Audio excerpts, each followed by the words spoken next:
ई light study platform पर आप सभी का स्वागत है। इस वीडियो में डिस्कशन करेंगे हिमाचल प्रदेश सरकार की जो अभी कैबिनेट की मीटिंग हुई है। इस कैबिनेट की मीटिंग में ऐसे कौन कौन से निर्णय हैं जो कि प्रतियोगी परीक्षाओं के अभ्यर्थियों को जानना बहुत ही ज़रूरी है। तो आपको बता दें, इस कैबिनेट की मीटिंग में जो सबसे पहला निर्णय लिया गया है, 31 मार्च 2025 तक अपना 2 वर्ष का सेवाकाल पूरा कर चुके अनुबंध कर्मचारियों को रेगुलर किया जाएगा। आपको बता दें, आप लोग भी अभी तैयारी कर रहे होंगे विभिन्न तरह के कम्पिटिटिव एग्ज़ाम की। जब आप सरकारी सेक्टर में जो एडवर्टीजमेंट निकलेगी उसका फॉर्म भरेंगे, आपका टेस्ट होगा, उसके बाद आप मेरिट में आएंगे, आपका फाइनल रिजल्ट आएगा, उसके बाद सरकार आपको अपॉइंटमेंट देगी। जिस दिन आपकी अपॉइंटमेंट होगी उस दिन से लेकर के आगे तक 2 वर्ष का जो समयकाल होगा उसे कॉन्ट्रेक्चुअल पीरियड माना जाता है। कॉन्ट्रेक्चुअल पीरियड में आपको सैलरी एक फिक्स्ड अमाउंट पर ही दी जाती है और आपको अन्य किसी भी तरह का कोई भी वित्तीय लाभ इसमें नहीं दिया जाता है। और हिमाचल प्रदेश सरकार देखिए 31 मार्च तक के आंकड़े लेती है, तब तक जिनका जितना भी टेन्योर्स कंप्लीट हुआ होता है उन सबको रेगुलर कर रही है। एट प्रेजेंट हिमाचल प्रदेश में यह रूल चल रहा है। तो आप भी जब सरकारी सेवा में आएंगे तो आपको भी इस रूल को फॉलो करना होगा। इसके अलावा हम बात करें इसी तरह 4 वर्ष की निरंतर सेवा पूरी कर चुके दैनिक वेतनभोगी और आकस्मिक भुगतान कर्मचारी को भी इसी तिथि से नियमित करने का निर्णय लिया गया है। देखिए, विशेष तौर पर इस कैबिनेट की मीटिंग में हम यह भी डिस्कशन करते हैं कि सरकार ऐसे कौन कौन से नए निर्णय लेती है जो कि आपके प्रतियोगी परीक्षाओं में प्रश्न भी पूछे जा सकते हैं। जैसे जो अगला निर्णय है जिसके ऊपर हम डिस्कशन करने जा रहे हैं, यहाँ पे देखिए कुछ जल विद्युत परियोजना के प्रोजेक्ट है। तो इन प्रोजेक्ट्स के नाम है, कितने मेगावाट के, ये जानना बहुत ज़रूरी है। और निश्चित तौर पे जो चीज़ सरकार की कैबिनेट में जाती है, सुर्खियों में रहती है, तो वहाँ पे से प्रश्न भी पूछे जाते हैं। तो आपको बता दें, एसजेवीएन को पूर्व में आवंटित 382 मेगावाट दक्षता की सुन्नी, 210 मेगावाट की लुहरी चरण 1 और 66 मेगावाट की धौलासिद्ध जल विद्युत परियोजनाओं और एनएचपीसी को आवंटित 500 मेगावाट की डुग्गर और 180 मेगावाट क्षमता की बैरा सियूल परियोजनाओं को प्रदेश सरकार के अधीन लेने का भी निर्णय लिया गया है। लेकिन सारे प्रोजेक्ट्स के नाम याद रखिएगा। और आपसे कई बार मैचिंग में भी VHS की परीक्षा में हम लोग देख रहे हैं, किसी जल विद्युत परियोजना का नाम होगा, आगे उसके मेगावाट लिखा होगा, आपको मैच करना होगा। ये भी पूछा जा सकता है इस परियोजना का संचालन कौन कर रहा था। पहले एसजेवीएन के पास था और उसके बाद जो 2 अन्य परियोजनाएं हैं उनका संचालन एनएचपीसी के पास था, अब गवर्नमेंट के पास चला गया है। यदि आप फुली देखिए अपडेट नहीं है तो कहीं पर भी गलती हो सकती है, कहीं पर भी आपका मार्क्स खत्म हो सकता है।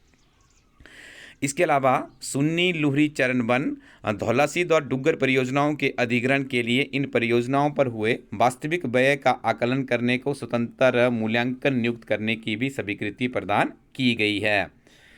इसके अलावा नेक्स्ट यदि हम यहाँ पर बात करें, बैरा सियूल परियोजना के अधिग्रहण के लिए एक प्रशासक नियुक्त करने का भी निर्णय लिया गया है।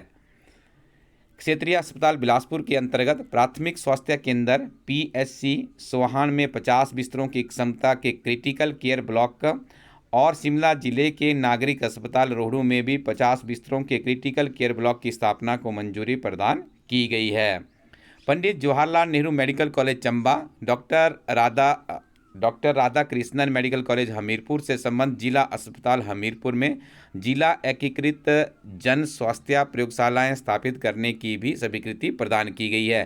देखिए, इतने भी हम बात करें जो हिमाचल प्रदेश में कॉलेजेस खुले हैं, doctor YS Parmar college medical college Nahan में है, लाल बहादुर शास्त्री मेडिकल कॉलेज नेरचौक में है। तो आपने आज कमेंट सेक्शन में बताना है कि हिमाचल प्रदेश की जो मेडिकल यूनिवर्सिटी है उसका नाम क्या है और ये कहाँ पर स्थित है। That is very important question. आपसे इस तरह का प्रश्न भी मैचिंग में पूछा जा सकता है। कमला नेहरू अस्पताल शिमला, क्षेत्रीय अस्पताल ऊना और मंडी जिला के नागरिक अस्पताल सुंदरनगर में निर्माणाधीन मातृ एवं शिशु अस्पतालों विंग के लिए आवश्यक उपकरणों की खरीद को मंजूरी प्रदान की गई है। देखिए, ये भी बहुत फेमस अस्पताल है। यदि हम आपको बताएं, कमला नेहरू अस्पताल है जो कि शिमला में अब स्थित है, फीमेल डिलीवरी के लिए काफ़ी फेमस है। तो इस तरह के नाम भी आपको मेमोराइज करने हैं। सीनियर रेजिडेंट और ट्यूमर स्पेशलिस्ट के मासिक मानदेय को 60 से 65,000 रुपये से बढ़ाकर 1 लाख रुपये करने का निर्णय किया गया है। अब देखिए, जैसे इस खबर का हम विश्लेषण करें, ये खबर आपके लिए इंपॉर्टेंट क्यों है। बहुत से अभ्यर्थी सोच रहे होंगे कि ऐसा प्रश्न तो कभी पूछा ही नहीं जा सकता है। अब देखिए, यदि आपने HS एलाइड NT की मुख्य परीक्षा लिखनी है, वहाँ पर आप लिखेंगे कि हिमाचल प्रदेश स्वास्थ्य सेवाओं के क्षेत्र में क्या कार्य कर रही है। तो देखिए, आपको ज्ञात होगा कि हिमाचल प्रदेश में जो ट्यूमर स्पेशलिस्ट डॉक्टर है वो नहीं होती है। तो सरकार ने क्या किया है, लोग यहाँ पर ज्वाइन नहीं करना चाहते क्योंकि क्योंकि उनको बाहर अच्छे पैकेज मिलते हैं। तो सरकार ने यहाँ पे क्या किया है, उनको 1 लाख रुपए तक देखिए इनका जो मासिक मानदेय उसे देने का निर्णय लिया गया है। जब आप इस तरह के फैक्ट अपनी मुख्य परीक्षा में ऐड करते हैं तो इससे जो मार्क्स का लेवल है वो काफ़ी ज़्यादा बढ़ जाता है।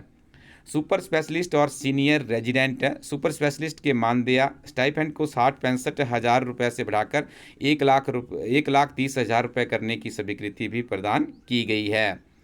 रोगी कल्याण समिति को सशक्त करने के लिए स्वास्थ्य मंत्री डॉक्टर कर्नल धनीराम शांडिल की अध्यक्षता में गठित मंत्रिमंडलीय उप समिति की सिफारिश को भी स्वीकृति प्रदान की गई है। आपको बता दें, निश्चित तौर पर देखिए इस बार आपको ना एचएस की परीक्षा में अलाइड एनटी के या किसी अभी तो पेपर 1 में भी काफ़ी डिफिकल्ट प्रश्न पूछे जा रहे हैं जो कि हर अभ्यर्थी को क्वालिफाई करना होता है। वहाँ पर आपको एक जो समिति है, उप समितियाँ सरकार के द्वारा बनाई गई है, इससे संबंधित प्रश्न आपको जरूर देखने को मिलेगा।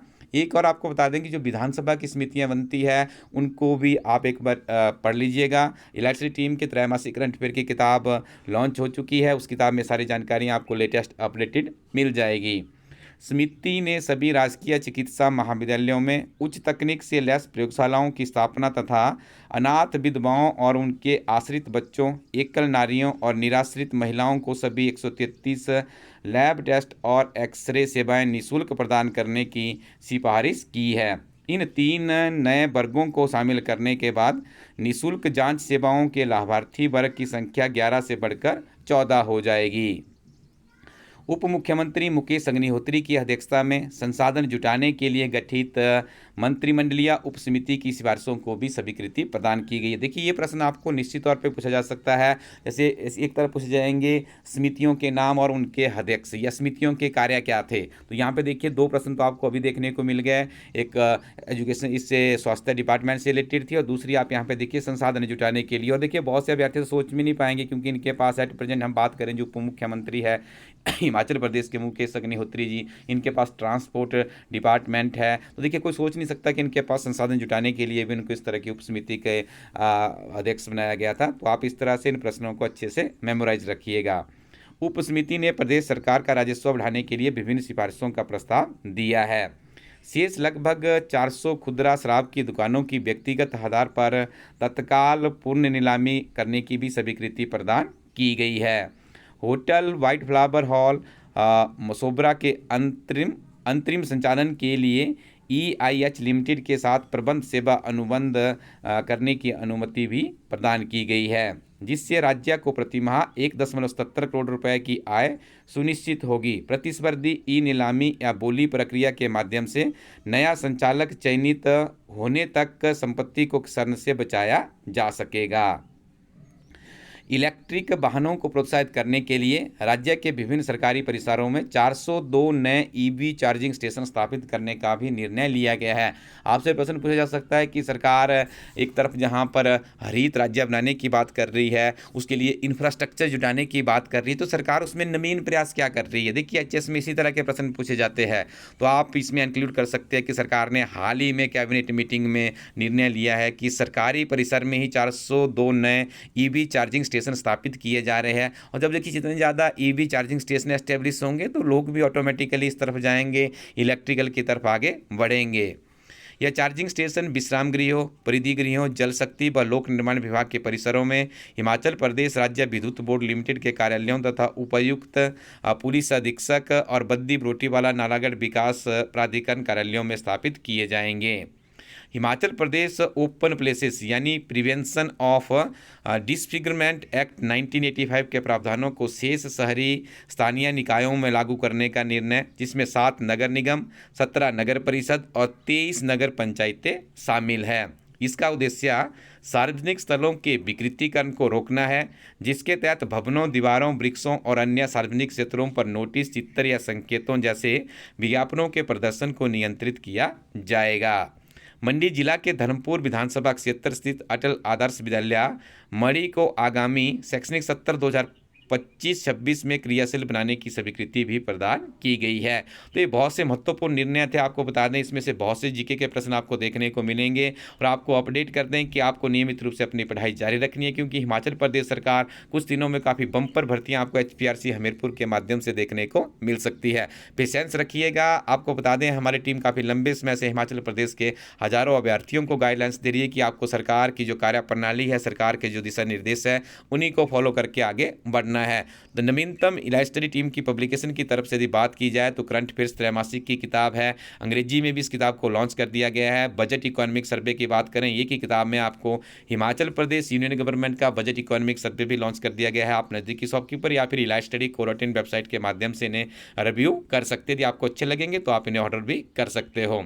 इसके अलावा हम आपको बता दें हिमाचल प्रदेश हाईकोर्ट में नियमित रूप से विभिन्न तरह के पदों के लिए भर्ती प्रक्रिया देखने को मिलती है। तो आपके पास एक ऐसी किताब होनी चाहिए जो कि क्लर्क, JIT, प्रोटोकॉल ऑफिसर या ड्राइवर जैसी परीक्षाओं की संपूर्ण तैयारी एक ही किताब के माध्यम से आगे बढ़ाई जा सके। तो आप इन सारी किताबों को रिव्यू कर सकते हैं। उसके लिए आपको क्या करना होगा, इलाइट स्टडी कोरोटिन वेबसाइट के ऊपर जाना होगा। आप इस वेबसाइट को विजिट कीजिएगा तो निश्चित तौर पे आप इन किताबों को रिव्यू कर पाएंगे।